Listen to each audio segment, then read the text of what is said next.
Salut les Blaugrana, comment on se retrouve? J'espère que tout va bien de votre côté. Nouvelle vidéo actualité sur le FC Barcelone. M'en excuse, hier on n'a pas pu tenir la vidéo actualité, mais j'ai des excuses toutes faites. Il n'y avait pas énormément d'informations, mis à part les histoires là de 1848, le Barça aurait fait ci. Non, en fait c'est le Real qui aurait fait ça. Je vous mens pas, j'ai préféré ne pas m'en préoccuper, car ce qu'il s'est passé il y a 10 milliards d'années en arrière, ça ne m'intéresse pas forcément. En plus du fait que je trouve ça totalement ridicule, donc j'ai préféré ne pas faire une vidéo actualité, car il n'y avait pas assez d'informations. C'était soit je faisais une vidéo en parlant de cette affaire-là il y a 10 milliards d'années, je ne sais qui a fait quoi, soit je ne faisais pas de vidéo car il n'y avait pas assez d'actualité. J'ai jugé plus sage de ne pas faire de vidéo car le sujet de l'époque, il y a des photos qui tournent ou des équipes levées des bras comme des NZ. On va éviter de prononcer le nom, mais vous-même vous savez, vous êtes sûrement tombé sur ce genre d'image. Ça ne m'intéressait pas forcément cette affaire, autant rester sur le football et vivement que la Liga se reconcentre sur le football car là où il y en a, ils verraient du divertissement. Moi, je vois une chute libre de la Liga après avoir perdu tous ses joyaux, tous ces superbes joueurs. Maintenant, ça s'attaque avec des vidéos montage, ça s'attaque en conférence de presse. Bref, j'espère que dans tout ça, il y aura un côté positif. C'est de rallumer les classicos, rallumer la flamme pour les classicos. Ça pourrait être un côté positif, ça. Toutes ces histoires-là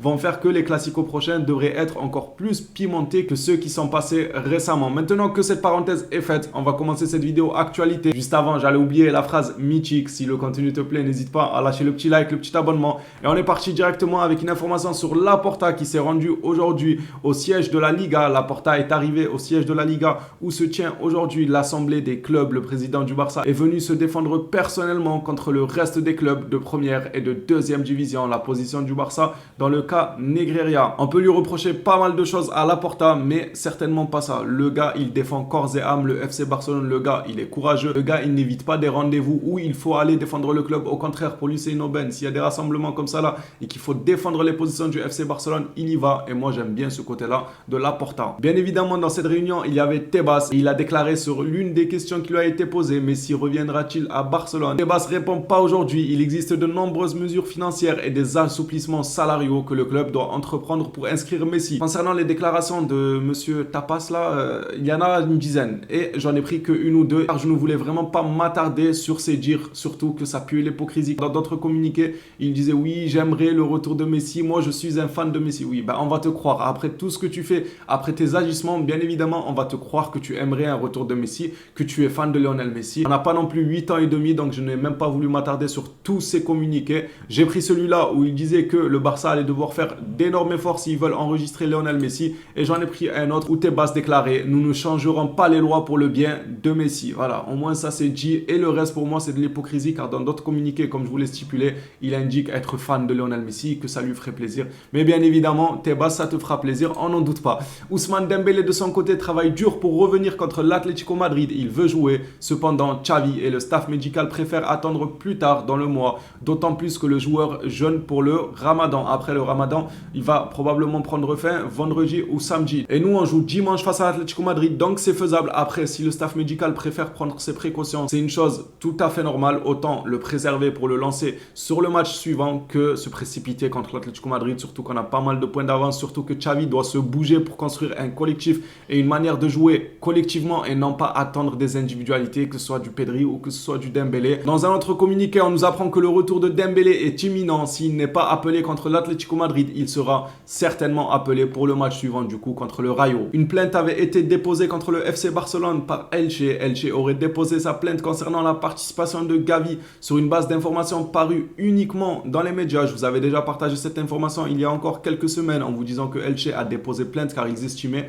que Gavi n'avait pas à jouer ce match. La plainte a été rejetée aujourd'hui. C'est clairement une mode d'attaquer le FC Barcelone. Ça fait déjà 2 fois que la justice nous donne raison. Une fois contre Tebas quand il nous accusait d'avoir dépassé le fair play financier avec le dossier Christensen, or que la justice a tranché. Ils ont dit que c'était totalement faux. Le Barça avait respecté les règles. Et maintenant, Elche qui porte plainte et la justice nous donne raison en disant tout simplement que tout était normal, qu'il n'y avait pas de quoi condamner le Barça pour une titularisation de Gavi. On traverse une période très très compliquée où les présidents des clubs, car pour moi c'est les présidents des clubs de Elche ou les autres clubs qui sont manipulés, que ce soit par Florentino Pérez ou que ce soit par Tebas, c'est sûr et certain.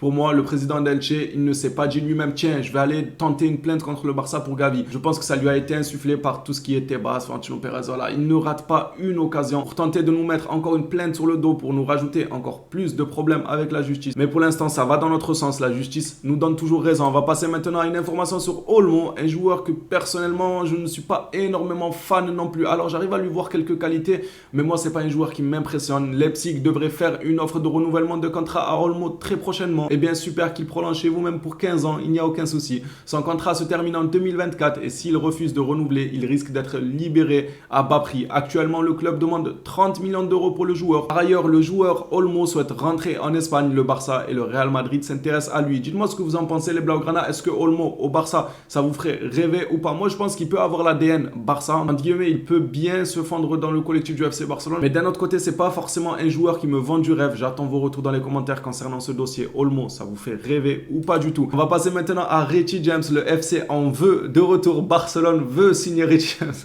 Bon, faut à un moment donné arrêter de nous vendre du rêve, arrêter de nous jeter des paillettes. Alors que nous, vous, ils, eux savent que ça va être compliqué. Richie James, ça demande beaucoup d'argent. Je crois qu'il a un contrat longue durée du côté de Chelsea. Il en a pour encore des années et des années. Donc pour le déloger, il faudra aligner les millions. Est-ce que le FC Barcelone peut se permettre d'aligner 80 ou 90 millions? Surtout que là, Chelsea, ils sont tenus par des mecs très très riches. Donc ils sont dans cette position où le joueur a un énorme contrat, où le président n'a pas forcément besoin d'argent. Est-ce que le joueur lui a des envies d'ailleurs? Moi ça me paraît compliqué. Cette information là, franchement je vous la partage, histoire d'en discuter, mais je n'y crois pas du tout. Je n'y crois pas du tout, en tout cas pour l'instant. On verra si cet été ça chauffe ou pas. Mais là pour moi, Romero vend un peu du rêve pour pas grand chose. Je n'y crois pas forcément pour l'instant. On verra la suite. En tout cas de mon côté, ça m'intéresserait. Richie James, je le trouve très très fort, ça il n'y a aucun doute. Et pour terminer cette vidéo actualité, voici la shortlist des équipes intéressées par Vitor Roque, suivi par le FC Barcelone. En dehors de Barcelone, les clubs qui s'intéressent à Vitor Roque sont Chelsea, Arsenal, PSG, Milan et l'Inter. C'est tout de même de gros calibres qui s'intéressent à Vitor Roque. Faut faire attention à ne pas laisser ce dossier nous échapper. Dans d'autres communiqués que je n'ai pas pris, on nous informait que le FC Barcelone allait accélérer pour officialiser la signature de Vitor Roque. On espère que ça va dans ce sens-là